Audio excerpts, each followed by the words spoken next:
my fellow comic book collectors, it's Alan, the Comic Collector Geek, and these are the hottest Golden Age comics of the week. And we got a special week because there was a Heritage Prime auction, and it was a massive auction. It was like the big books, the big books of the year kind of thing. So we're going to start out with a very cool book. Number 10 on the list is Suspense Comics number 4. This is from Continental, 1944. It is actually the very first L.B. Cole cover. Not many people realize that, but it is. I think he actually did the interior art of Suspense Comics number 3, but this is his first cover. And yeah, if you're an L.B. Cole collector, well, this is the book to get. And it's actually a pretty cool cover. It's got bondage, and it's got these hooded figures. So a pretty cool book altogether. This was a 4.0 that sold, and it sold for $7,200. It's the only sale in grade, so it's really hard to judge based on past sales, but we can look at a recent 2.5 sale that happened just earlier. I think it happened earlier this year, well, last year. And it sold for $4,080. Now that would kind of, if you do the price per point concept, you would expect this one to sell for around $6,500. So $7,200 was a pretty good price for this book. There are only 30 of these on the census, and 23 of them are Universal Blue Labels. Number 9 on the list is Pep Comics number 34. It is from MLJ 1942. It is a Bob Fujitani cover, and it's a classic Nazi cover. It's got this crazy Nazi with like weird fangs and stuff. It's bondage, hypodermic needle, some skulls. Can't go wrong. You got it all. This was a 7.0 that sold, and it sold for $45,600. That's a pretty massive sale because the previous sale to this for this book was set back in 2018 for $20,315. So more than double what it had sold for in the past. There's actually a cool thing about this book. Inside the book, you got on one page, you got this guy with a bullet to the head, and on the other side, it's Archie. So that's another kind of cool element to this book because it's also an early Archie book. So this was just a massive sale. These MLJ books don't come up very often, and whenever they do, they get some pretty good sales. So there's only 37 of these on the census, and 34 of them are Universal Blue Labels. Number 8 on the list is one that I really love, and this was an interesting one. This was Sensation Comics number 1. This is DC Comics number 1942. It is the H.G. Peter cover. It is the second appearance of Wonder Woman, her first solo comic. And it's also the first appearance of Mr. Terrific and Wildcat. So just a great book. It's the first time you see Wonder Woman on the cover as well. So it's one of the 3 big books for Wonder Woman. So All-Star 8, Sensation Comics 1, and Wonder Woman 1 are the 3 grails for Wonder Woman collectors. So this is a pretty major book. This was a 5.0 that sold, and it sold for $45,600. The prior record for this book was set back in 2019 for $40,800. So it's up, about 10-15% from the prior record. So pretty good sale. There are 113 of these on the census, and 75 of them are Universal Blue Labels. Number 7 on the list is another grail. This is Detective Comics number 31. This is from DC Comics 1939. It is a Bob Kane cover. It is kind of the most famous or most desired cover of all the Batman run. It's also the first appearance of the Bat plane, which is kind of cool. And it's also the first appearance of the Monk and a Judy Madison. I don't know those characters that well, but But this was this is a major book. Most people know the um, Neil Adams uh, uh, homage to this book, but this is the Grail. This is probably after Detective 27. This is the next big detective comic book. It's just is just one that everyone chases after. Um, this was a big sale. It was $48,000 for a 4.0 restored, and that's the key. If it was an unrestored book, it would be much more, just crazy price. Um, but this one it was a C3, which is amateur restoration.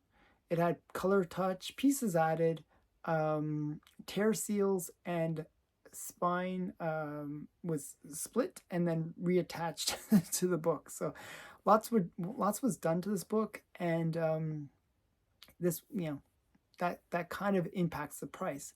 However, this is a major sale because it just doesn't you don't see it that often. And the last sale actually for this book was back in 2012, and in a restored grade, and it sold for $15,266. So it's tripled in price over that time period. A blue label last in this same grade last sold also in 2012, and it sold for $34,111. So this is even up compared to the blue label from 2012, but you would expect that. So it was a pretty massive sale, just a really cool one. This would kind of make you think that if it came up as a blue label, you would expect it to sell for around 90,000 to 100,000. So just to give you probably over 100,000 actually.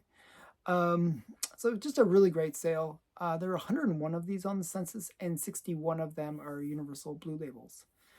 Number 6 on the list, another classic cover. This is Adventure Comics number 40. This is from DC Comics 1938 or 39. 39. My 9 and 8 look very similar here. Okay. It's 1939 though. It's a Craig Fessel cover, and it's a classic Sandman cover. It's the first time that you actually see the Sandman on the cover full. Like this is his first full cover appearance. And this is one of those ones where it was highly contested. And actually my friend Stephen Gentner was the one that kind of made this book the second appearance. So what happened was there was actually an earlier book, and that was from New York World's Fair, 1939. And Stephen basically he contacted the people that knew when things actually hit the newsstand, and they found out the World's Fair book, which also has the Sandman in it, was actually earlier than Adventure Comics number 40. Now, originally when they wrote the story, this was the first conceived story for Sandman, but the other book hit the newsstands first. So this is the second appearance of Sandman, but it is still one that most people seek as being the first appearance, which is kind of interesting about it. This was a 5.0 that sold, and it had a massive sale, $49,200. Now, to give you a perspective, the last record for this book was set back in 2017 for $16,422. So just a really strong sale for this book. There was actually a 3.0 that's a 4.0 that sold back in 2022 for $30,200. So you would have expected this one to be going up just based on that. But this was still a massive sale.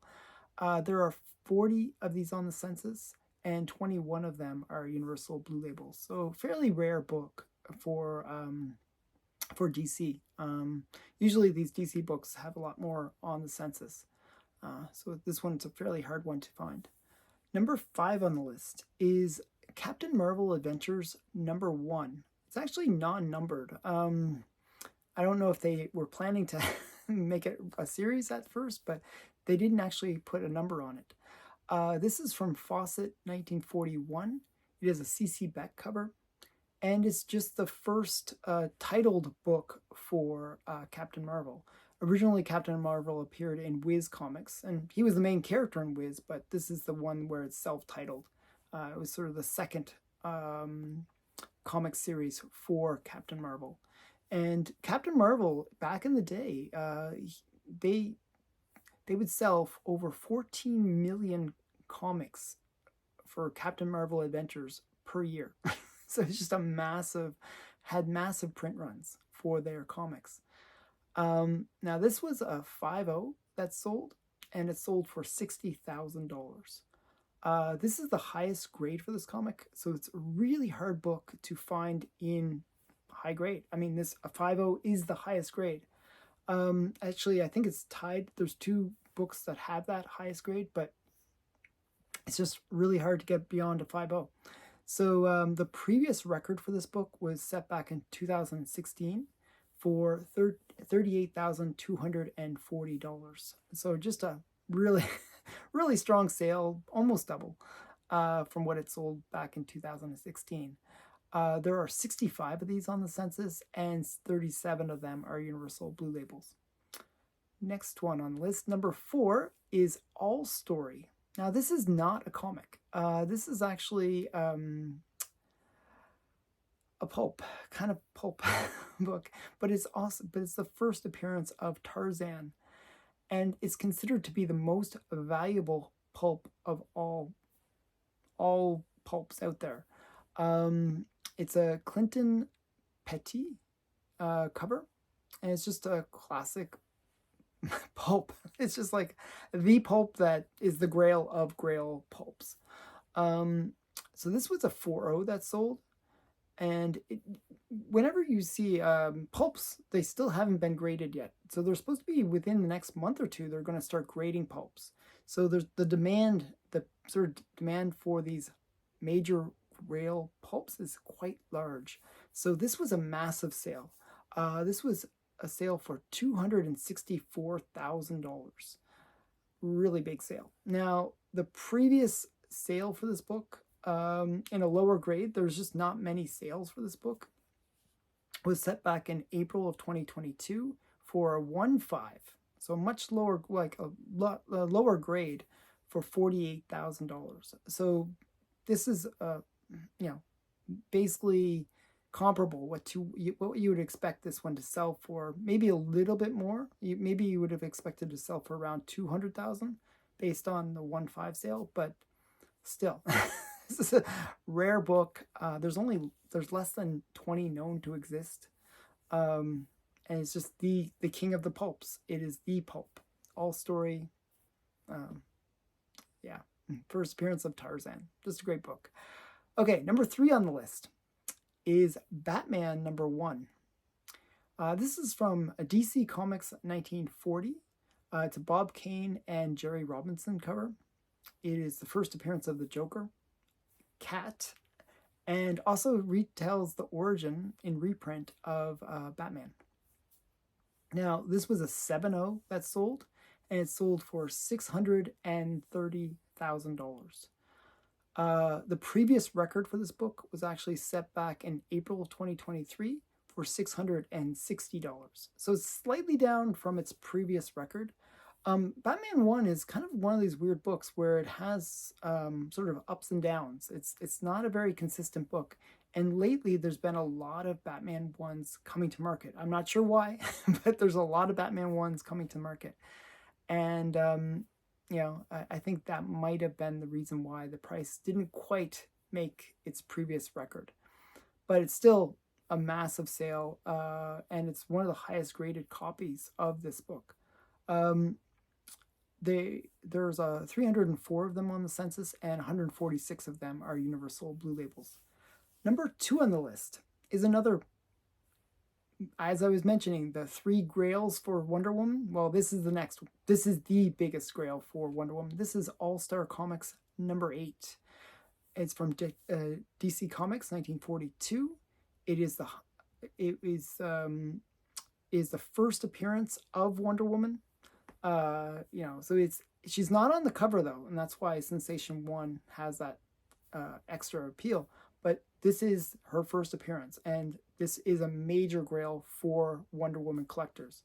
Now, this was a 9.4 that sold, and it sold for $1.5 million. It's from the Pristine Comics collection. I'm not sure what that is, but it's not a pedigree, but it's denoted with this Pristine Comics. The cover was actually done by Everett E. Hibbard, and this is actually down. It's down, not down enough that it's significant. The previous record was set back in 2022 for 1.62 million. So it's down about $100,000 from the prior record. And as I said, this is one of those big books that pretty much all the Wonder Woman collectors would go after. So it just didn't quite make it. Now, there was also a 5.0 sale for Wonder Woman, and it sold for $56,400. Now, that's actually a record because there's no recorded 5.0 sales, so that was a record. But overall, not that strong of a sale for this book. It was a good sale, though. There are 202 of these on the census, and 144 of them are Universal Blue Labels. Number 1 on the list is Superman #1. This was a DC comic from 1939. It is the very first comic devoted to a single superhero. So that's kind of a cool thing about this book. It also features the cover of it features a panel that was from Action Comics #10, and they just basically blew it up, and that became the cover for this book. It's a Joe Shuster cover, and this was a big one. This was a 7.0 that sold, and it sold for $2.34 million. So 2,340,000. Just a massive sale. Now, this one is also down from its prior record. The previous record for this book was set back in December of 2021 for $2.6 million. So it's down about 300,000. Like, that's a pretty significant drop. There was also a 1.5 that sold in the same Prime auction, and it was a restored 1.5, and it sold for $55,000. Now that's actually down too, because there was a 1.0 restored that sold for $72,000. So Superman 1 didn't really perform that well, down on both the 1.5 and on the 7.0.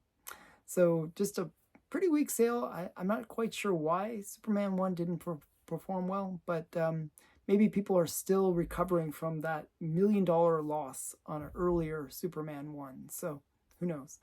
But that is it. That was it. These are the big ones for this Prime auction for Heritage. And I just thought, hey, I should share it with you guys.